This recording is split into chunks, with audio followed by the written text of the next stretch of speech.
Hai, Assalamualaikum dan salam sejahtera anak-anak. Hari ini jom belajar dengan Cikgu Eti Bab 1 tingkatan 5 1.2 Ubahan songsang. Mari anak-anak. Okey, dalam 1.2a Cikgu dah terangkan apa maksud ubahan songsang kan anak-anak. So sekarang ni untuk 1.2b kita nak tahu hubungan antara dua pemboleh ubah bagi ubahan songsang. Okey, ni rumusan terus dah yang cikgu bagi ni dalam rajah ni. Anak-anak boleh terus nampak. Cikgu highlight kan. Okey, anak-anak boleh terus nampak. Y berubah secara songsang dengan X. Kita tulis sebagai Y berubah secara songsang dengan 1/X. Dan kita akan tulis dalam bentuk persamaan Y sama dengan KX. Macam biasalah K ni apa? K adalah pemalar. Sama juga macam ubahan langsung. Okey, apa beza ubahan langsung dengan ubahan songsang? Kalau ubahan langsung, cikgu tulis tepi ni. Kalau langsung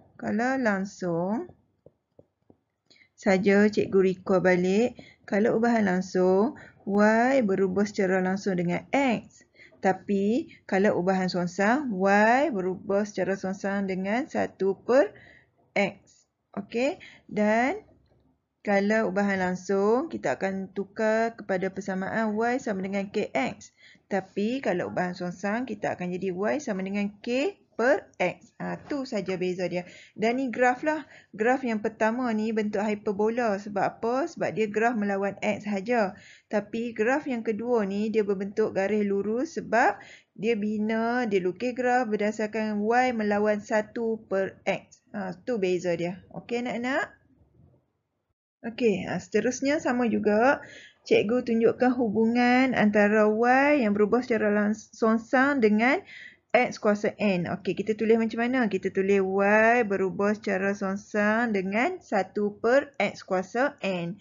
Okey, dan persamaan dia samalah. Kita tukar jadi bentuk pemalar. Bila kita ubah dalam bentuk persamaan, kita kena jadikan dia Y sama dengan K X/N. Dan macam biasa, K adalah pemalar.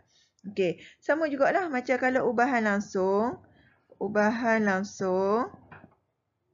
Kita tulis macam mana dulu? Y berubah secara langsung dengan X kuasa N. So, kita akan tulis Y sama dengan KX kuasa N. KX kuasa N. Sekarang ni dia jadi Y berubah secara songsang dengan 1/X kuasa N. Dan bentuk persamaan Y sama dengan K/X kuasa N. Okey, anak-anak tahu beza kan? Beza dia adalah dia ada per ni, 1/. Dan kalau ubah dalam bentuk persamaan, dia akan jadi K/. Yang tu je beza dia. Okey anak-anak? Okey, kita tengok contoh. Contoh 16 dalam buku teks muka surat 22. Okey, dia bagi jadual. Jadual ni adalah bilangan pekerja dengan masa yang diperlukan untuk dia buat pemasangan perabot. Okey. So, dia nak anak-anak tentukan sama ada hubungan songsang tu T berubah secara songsang dengan X ataupun X kuasa 2. Okey. So, anak-anak kena buat dua kerja lah. Yang pertama, anak-anak kena cari dulu nilai kalau XT. Okey. Dapat nilai XT, anak-anak kena buat pula nilai untuk X kuasa 2T. Cari nilai. Lepas tu baru kita tengok berubah secara songsang dengan mana? T berubah secara songsang dengan X ke X kuasa 2. Okey, so kita buat sekarang lah. Kita pilih 2 sudahlah. Kalau buku teks dia tunjuk sampai 6. Tapi kalau cikgu kita buat 2 pun dah okey dah. So kita tengok. Kalau XT untuk petak pertama maksud dia 2 darab 180. So 2 darab 180 kita akan dapat 360. Kita buat pula yang kedua. XT yang kedua. Ni pertama ni yang kedua.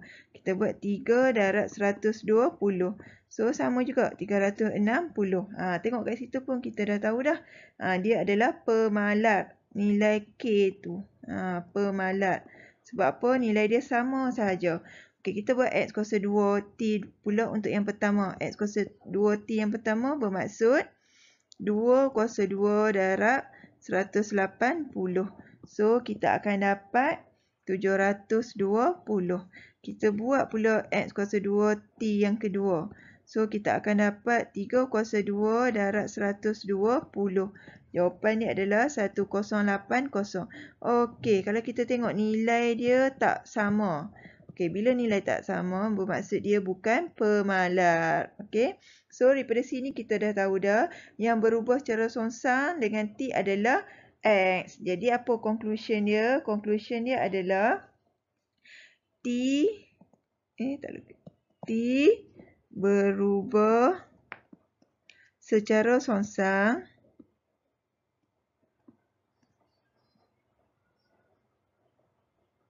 dengan X. Macam mana kita nak tulis dia? Cara tulis dia T berubah secara songsang 1/X. Okey, faham anak-anak? Senang je kan? Okey, so untuk contoh 17, sebenarnya soalan ni dia nak anak-anak lukis graf. Tapi cikgu dah letak dah graf siap-siap. Ni graf yang sepatutnya anak-anak lukis lah. Anak-anak kena lukis graf sendiri sepatutnya. Okey, so graf apa kita nak lukis? Dia nak graf Y melawan 1/X. Tapi dalam jadual dia bagi X saja. Jadi, anak-anak kena buat jadual baru. Jadual baru tu apa? 1/X dengan Y. Okey, so kita buat 1/X dengan Y. Okey, 1/X maksud dia 1 bahagi 2 lah. Tekan je kalkulator dapat 0.5. Nilai samalah sebab Y. Okey, yang kedua 1/4 anak-anak akan dapat 0.25. So akan dapat jawapan dia Y dia sama lah. Okey, seterusnya 1/5 dapat 0.2. 3.2. Dan last sekali 1/10 0.1 akan dapat nilai Y dia 1.6. So tengok dia dah plot graf dah. Cikgu tunjuk kat sini saja. Okey, kalau 0.5 nilai dia adalah 8. So 0.5 sini X. Y dia adalah 8. Tu titik dia. Yang kedua 0.25X kat sini nilai dia adalah 4. Okey. Yang ketiga 0.25 di sini nilai dia adalah 4 juga. 0.2 nilai dia adalah 3.2. Cikgu pun 0.1 nilai dia 1.6. So kalau kita dapat graf yang garis lurus macam ni, apa conclusion yang kita boleh buat? Maksud dia adalah Y berubah secara songsang dengan X. Sebab apa? Sebab tadi awal-awal lagi cikgu dah tunjuk dah. Kalau dapat garis lurus graf, bermaksud Y berubah secara songsang dengan X. Tapi dengan syarat, graf tu mesti 1/X nilai. Bukan nilai X sahaja. 1/X. Okey anak-anak? Okey, contoh 18 ni cikgu tahulah anak-anak mesti suka punya. Sebab apa? Sebab dah melibatkan pengiraan kan. Okey, dia bagi nilai X 0.25, nilai Y 3. Dia nak ungkapkan Y dalam sebutan X jika Y berubah secara songsang dengan X. Step dia macam sama lah. Kena cari nilai K dulu. Mula-mula buat hubungan dia. Buat persamaan. Cari nilai K. Masuk balik. Ganti balik nilai K dalam persamaan. Okey. Sama je. Step sama macam kita buat ubahan langsung dulu. Okey. So, untuk soal jawapan A. Kita kena buat macam mana? Y berubah secara songsang dengan 1/X lah. Sebab berubah secara songsang dengan X. So, Y sama dengan K/X. Jadi, nak dapat nilai K, kita akan buat Y darab dengan X. So, kita gantilah nilai Y sama dengan K sama dengan Y 3 darab dengan 0.25. So, tekan je kalkulator, anak-anak akan dapat nilai pemalar 0.75. Tak habis lagi anak-anak dah dapat nilai K, anak-anak kena ganti dalam persamaan. Persamaan apa? Y sama dengan K/X. So, Y sama dengan 0.75 per dengan X. Baru selesai. Faham anak-anak? Okey, kita tengok B pula. B step yang sama. Y berubah secara songsang dengan punca kuasa 2X. So, maksud dia 1 per punca kuasa 2X. Ubah dalam bentuk persamaan akan jadi K per punca kuasa 2.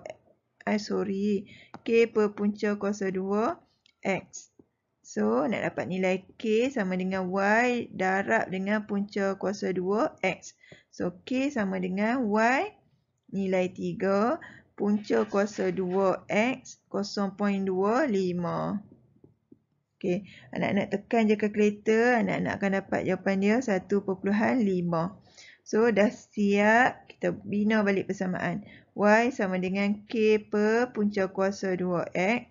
So, Y sama dengan 1.5 per punca kuasa 2X. Okey, selesai untuk contoh ni. Faham anak-anak? Mudah je kan?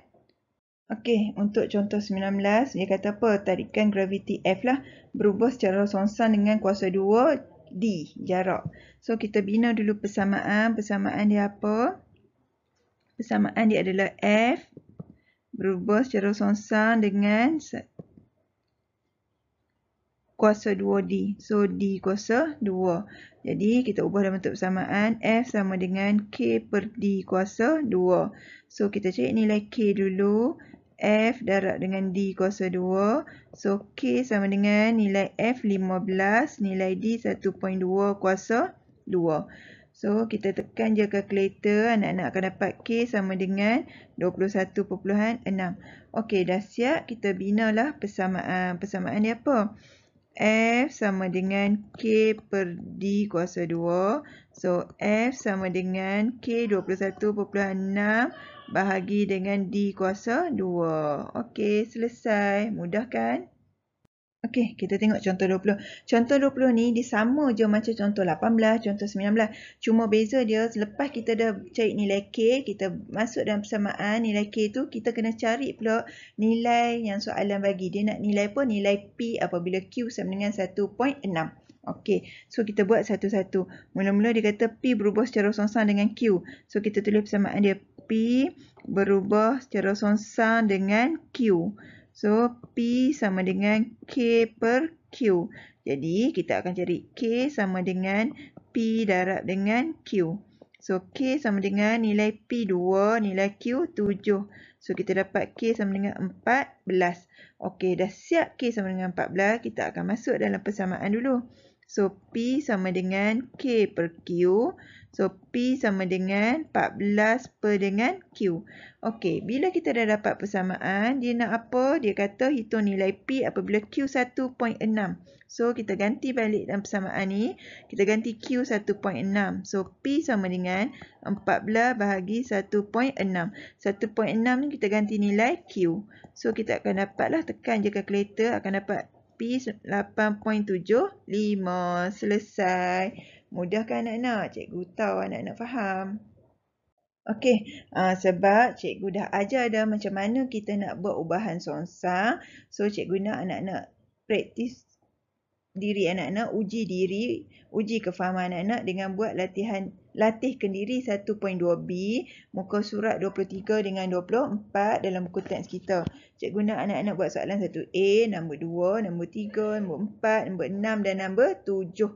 Okey, complete dengan jalan kira.